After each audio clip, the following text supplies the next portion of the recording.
Bonjour, Anthony, bienvenue sur BlockX. Bonjour. Anthony, tu es CEO de UTribe, donc une société qui permet de faire un dialogue avec les consommateurs, sur le Web3 dont on va parler aujourd'hui.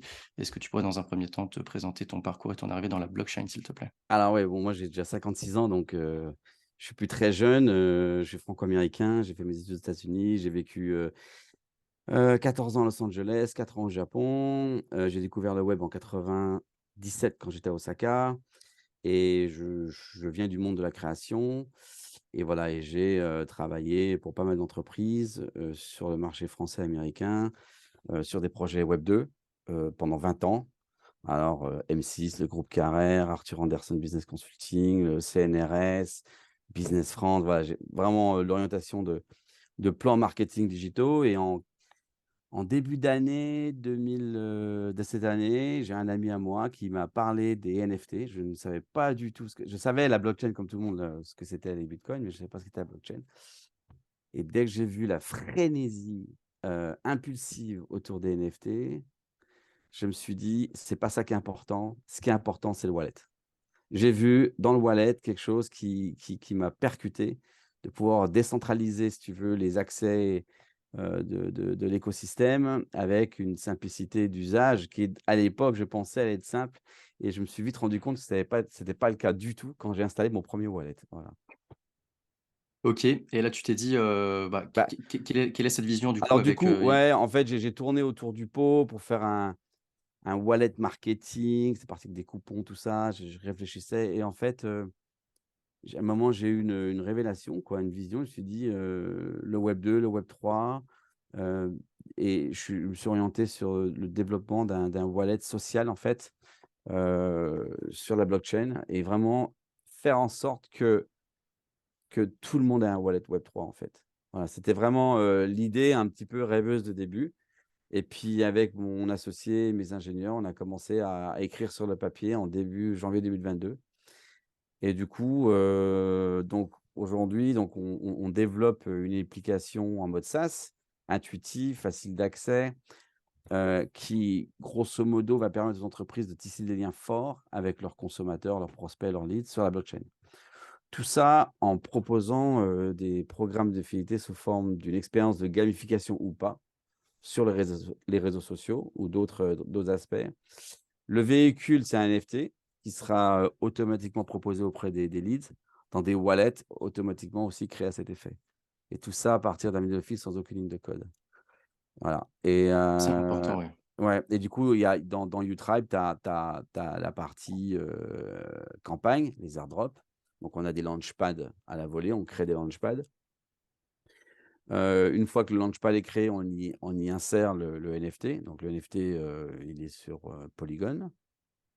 Et là, du coup, il y a aucune ligne de code, alors il y a 2 choses, en fait. Il y a une API aussi qui est destinée aux grandes entreprises qui veulent elles-mêmes développer, les plateformes d'engagement. C'est-à-dire que, c'est elles qui décident que l'utilisateur doit, aller sur un réseau social, faire un like ou, aller, devant un magasin avec sa montre géolocalisée, en fait, tout ce genre de choses. C'est à la marque de décider quels seront les types d'engagement.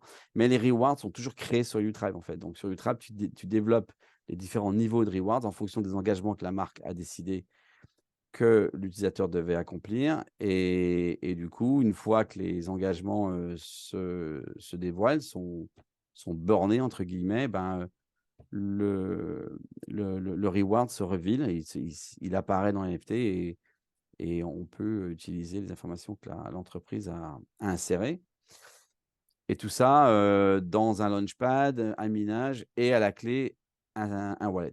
Donc un wallet web 3 qui a plusieurs, aspects, qui a un aspect évidemment mes NFT que j'ai sur mon wallet. J'ai les campagnes dans lesquelles je me suis inscrit, les airdrops et je vois les campagnes à venir en fonction de mes centres d'intérêt. Ça, c'est important. J'ai les amis, autour de mon réseau, qui ont les mêmes centres d'intérêt avec moi ou qui sont sur les mêmes plateformes NFT et puis après il y a, la partie, marketplace. OK, Voilà, alors la yes, marque ouais, vas-y vas-y. et du coup la marketplace, c'est quelque chose auquel on travaille en ce moment, pas mal et on est plutôt sur du partenariat hein, qui va être annoncé dans pas longtemps, qui est assez intéressant. OK, c'est important de bien, spécifier ce fameux, no code. pour avoir une expérience utilisateur, Ouais. sans friction. Parce que comme on disait juste avant, aujourd'hui, oui, c'est compliqué de gérer son wallet, donc l'adoption massive, elle passera pas par, le fait que chacun va rentrer et avec, en l'état, vu comment c'est compliqué, ça va être compliqué, donc tout ce fameux no-code va bien fonctionner. Aujourd'hui, quand tu vas voir des entreprises, pour pouvoir créer ces ponts, ces dialogues avec leurs clients en instaurant les solutions UTribe via les Mmh. NFT, Mmh. tu vises qui en premier? Tu vises, grande distribution, tu vises le luxe, tu vises, des petits commerces, des Alors en fait, on a plusieurs types de targets. On a évidemment les grandes entreprises, qu'elles soient en B2C, en B2B, désireuses de travailler sur la blockchain auprès de leurs cibles. On travaille avec, des agences digitales. On est en discussion avec quelques belles grosses agences en ce moment. On travaille avec les influenceurs, évidemment. Et là, on a vu qu'il y a un nouveau business. Alors, on a vu qu'il y a un nouveau business qui est en train de se développer pour nous, c'est les marketplaces. Voilà. En fait, non, les exchanges. Voilà. ah, les Donc, exchanges. ouais, les exchanges. Voilà. Voilà. Qu'on est en discussion avec un gros exchange en ce moment, qui sont hyper intéressés sur la dimension sociale du wallet. Et voilà, donc on discute avec eux et on avance pas mal. Voilà, c'est un Yes. exchange qui est mondial, hein. Autre chose, après donc si tu veux en termes de volumétrie, il est clair que le volume se fera sur le middle market plus que les grosses entreprises. Les grosses entreprises feront plutôt appel à l'API alors que les middle market utiliseront uniquement la plateforme du Tribe en middle office. Voilà et après, franchement, tout type d'industrie qui peuvent, se plugger sur la plateforme. En fait, on est quand même évidemment plus orienté B2C, mass market retail, mais on travaille actuellement alors on est sur un autre lead en ce moment en B2B avec une entreprise dans l'assurance OK. Bon, en ce j'imagine moment. qu'in fine, c'est du B2B2C parce que, C'est ça. c'est Voilà, des voilà, ouais, ouais, ouais. OK. Exactement, exactement. Je voudrais revenir sur la dimension sociale, NFT, utilitaire, ce qu'on peut venir Ouais. greffer dessus. Ça, je pense que Mmh. les gens l'ont bien en tête. Ce qui est important, c'est ce côté social que tu mets bien en avant. Est-ce que tu peux Mmh. en dire plus concrètement ce que ça veut dire? Ben, en fait, sur l'aspect social du wallet, il y a plusieurs vecteurs qui vont, être mis en œuvre à ce qu'il y ait un dialogue qui se crée entre, les personnes porteuses soit de crypto ou soit de NFT. Elle est sur les centres d'intérêt sociaux, évidemment. Aujourd'hui, j'aime le tennis, tu aimes le tennis, bah, on est potes parce qu'on parle de tennis, mais aussi par rapport au portefeuille, en fait.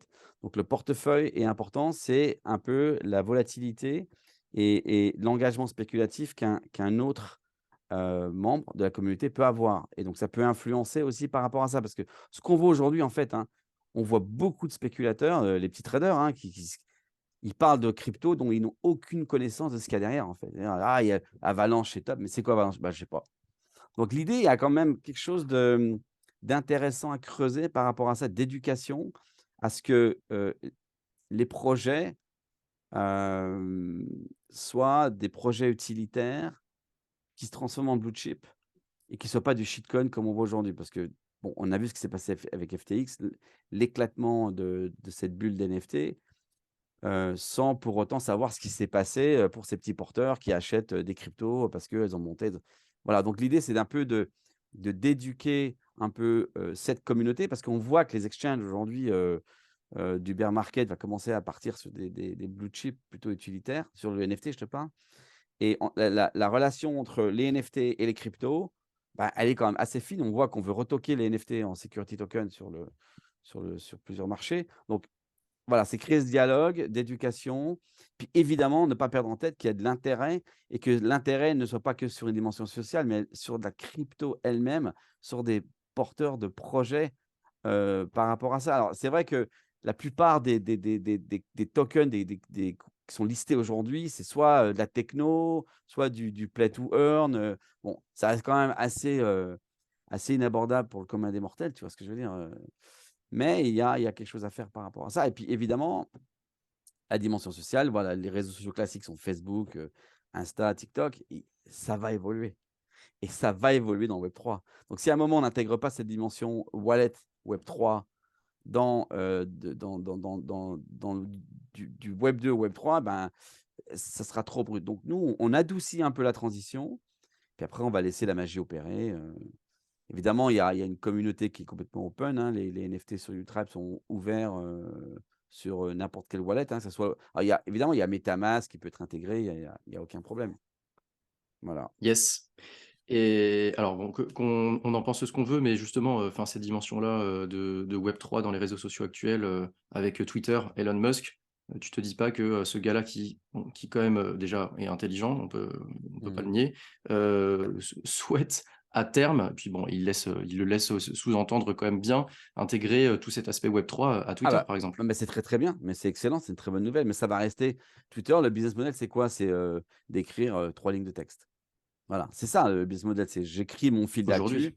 Oui, aujourd'hui, mais après, il va falloir laisser le temps, se faire en fait, moi je suis très content que Elon Musk veut intégrer du Web3, dans les wallets, que Coca-Cola mine des NFT pour la coupe du monde, voilà et je pense que tout le monde va y aller. Tout le monde va y aller. Mais je pense que la transition ne peut pas être aussi brutale que ce que nous on a vécu, avec des wallets où on comprenait rien quoi. Donc voilà, il va falloir adoucir, commercialiser tout ça. Je pense que la vraie économie sur la décentralisation va prendre le dessus à un moment, parce que décentraliser les choses, c'est bien, hein, mais à un moment, il y a un modèle économique et s'il y a pas de modèle économique, ça ne tiendra pas la route. Les DAO, qu'on a pu voir, c'est avec des levées de fonds extraordinaires, c'est simplement inimaginable. Aujourd'hui, on a une vraie économie. Donc voilà, je pense que les choses vont se calmer. Elles vont plutôt se centraliser sur de l'utilité et l'orientation, c'est vraiment du blue chip, en fait, hein. C'est du blue chip NFT utilitaire, voilà, c'est là-dessus qu'on évidemment, nous, on est marketing, hein, à fond, parce qu'on adore ça, on adore les marques, on adore, les rewards, on adore engager une population ou une audience sur, des parce qu'en fait, mon associé vient de chez M6 aussi, donc on a travaillé ensemble là-bas, donc on a un peu ce parcours, plutôt Ouais. marketing, branding, derrière avec évidemment ce mariage technologique que personne ne comprend. Même moi, avec mes propres ingénieurs, on passe des heures et des heures à discuter. C'est comme si on voulait faire rentrer un cube dans un rond avec eux, tu vois? On essaye, mais on y arrive, hein. On taille les bords, je te jure, on y arrive, mais c'est alors du coup, la blockchain, moi, heu, j'ai été piqué par la blockchain en début d'année. Heu, je me réveille le matin, je pense qu'à ça, là, je pense qu'à ça, et le soir, excuse-moi, le soir quand je vais me coucher, je me réveille le matin, je regarde mes newsletters parce que je suis abonné à 4-5 newsletters crypto, il y a Bloomberg et tous les autres. Putain et j'ai l'impression que tout ce que je pensais avoir tout compris. Le matin, je regarde les news, je dis: «Mais c'est pas possible, ça veut dire quoi ça?» Et à chaque fois, dedans, mais c'est un temps, mais bon, tant que la passion est là, pas de problème. Ah, il faut la passion, hein, Ouais, c'est clair, c'est clair. sinon très difficile de naviguer dans ces eaux, qui changent comme tu dis, très rapidement. Je change de sujet, pourquoi, vous êtes basé sur Polygon? Pourquoi pas, justement, Avalanche? Pourquoi pas, Bah, en fait, Ethereum? sur Polygon, il y a alors déjà, il y a un effet de masse. Il faut savoir que Polygon est une blockchain qui est très, utilisée par les marques. Alors évidemment, on est sur de l'EVM, et puis déjà, évidemment, les frais de gaz, tu imagines bien qu'Ethereum, payer 10 € les frais de gaz, c'est absolument, inimaginable et on était parti sur Solana au début, gentiment, mais voilà, donc on a fait un peu mais bon, Solana, voilà, c'est ce que c'est, hein, mais bon.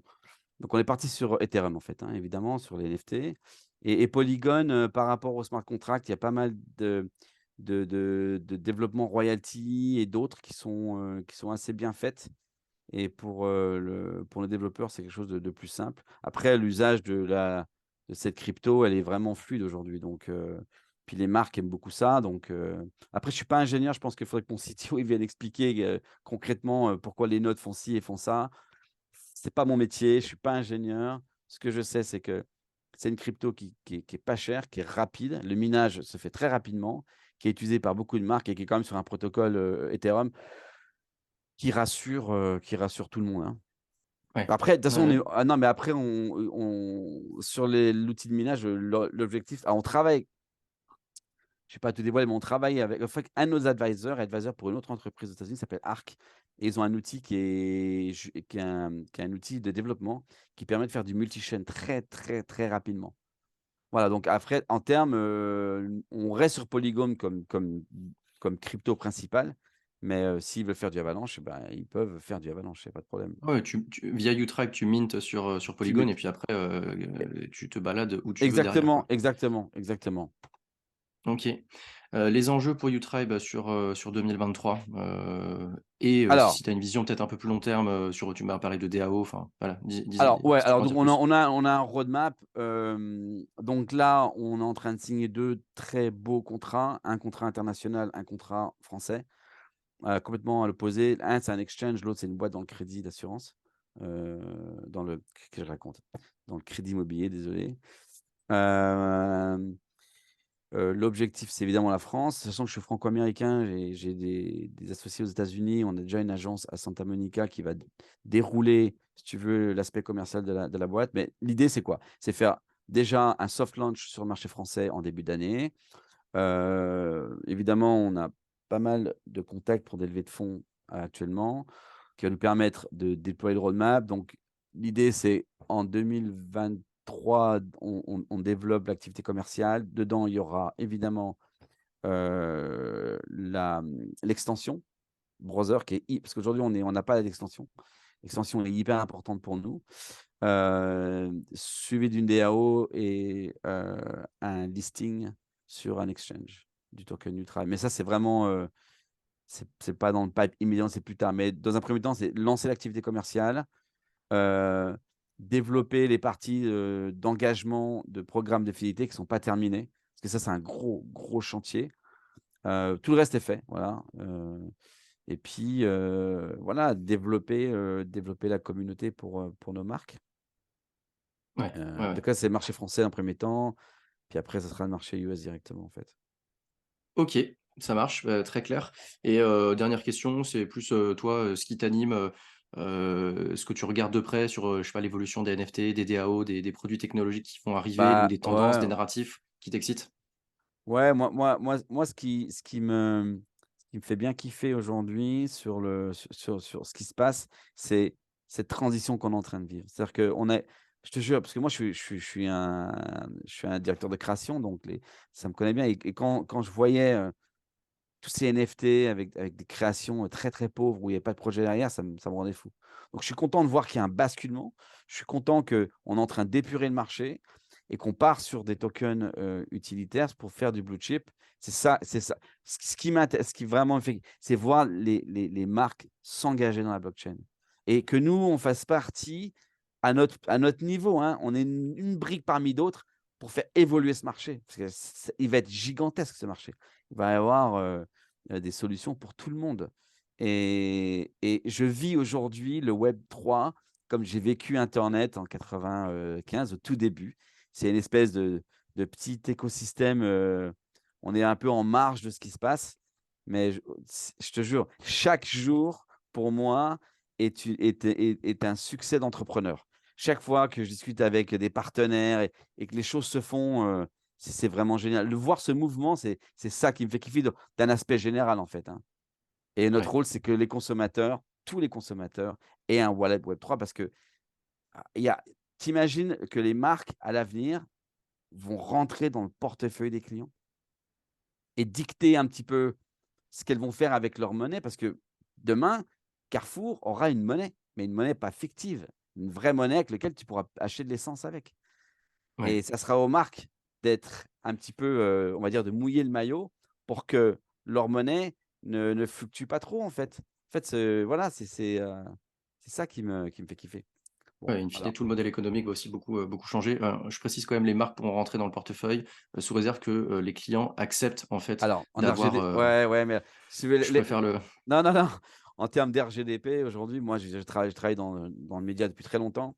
Tu as pas d'idée, mais tu n'as pas d'idée le nombre, de leads qui laissent leur téléphone pour être contactés dans des campagnes. C'est hallucinant. Donc on parle beaucoup d'RGDP, on veut pas être fliqué, mais les gens en fait, dès que tu as de la consommation, les gens ils passent à travers. Après évidemment, il faut les cases à cocher, c'est obligatoire. Mais ça ne gêne personne de laisser ces informations à une entreprise si derrière elle va avoir, un retour sur investissement. C'est tout à fait normal. On est d'accord, mais le fait qu'il y ait la possibilité que ça ne se fasse pas, alors qu'aujourd'hui, sur les réseaux, bah, on utilise nos données alors que, bah, Non, mais moi, j'ai pas attends, mon mot à dire dedans, bah, donc un exemple, là, nous, on a créé la société. C'est très bien quand tu crées une boîte en France, 3 jours plus tard, tu as des courriers dans la boîte aux lettres avec des prospectus commerciaux. Et est-ce que le greffe m'a demandé de donner les infos de mon entreprise? Ben non, jamais, ouais, et pourtant c'est vendu derrière. Donc il faut ouais, arrêter un petit peu, la langue de bois des fois, tu vois ce que je veux dire? Après, non, mais c'est la data, parce que c'est vrai que la Web3, c'est quand même la décentralisation, la donnée nous appartient. Ça a été un gros discours sur la blockchain. Je pense que quand la vraie économie va arriver, tout ça, ça va s'effacer comme un château de cartes. À mon avis, c'est ça. Mais pas d'une façon négative, ça serait quand même pour le bienfait de la société de consommation entre guillemets. Même en disant ça, j'ai l'impression que je dis un gros mot, mais on vit de ça aujourd'hui. L'économie, c'est ça. Si on ne consomme pas, avec la crise énergétique qu'on voit, avec le réchauffement climatique, tout ce qu'on voit, c'est 2 mondes contradictoires, mais on doit avancer. Donc, avançons intelligemment. Je pense que le web 3 va révolutionner, en fait, c'est une lame de fond qui va profondément révolutionner l'écosystème, entrepreneurial et sociétal. Ça, c'est c'est garanti, et c'est pour ça qu'on est dedans et on surfe avec, on est très content. yes, c'est un très bon mot de la fin, bah, je te remercie pour ton temps et ton Merci partage, à toi. Anthony. Bonne Merci journée. Pierre. Ciao, ciao. Bye, salut.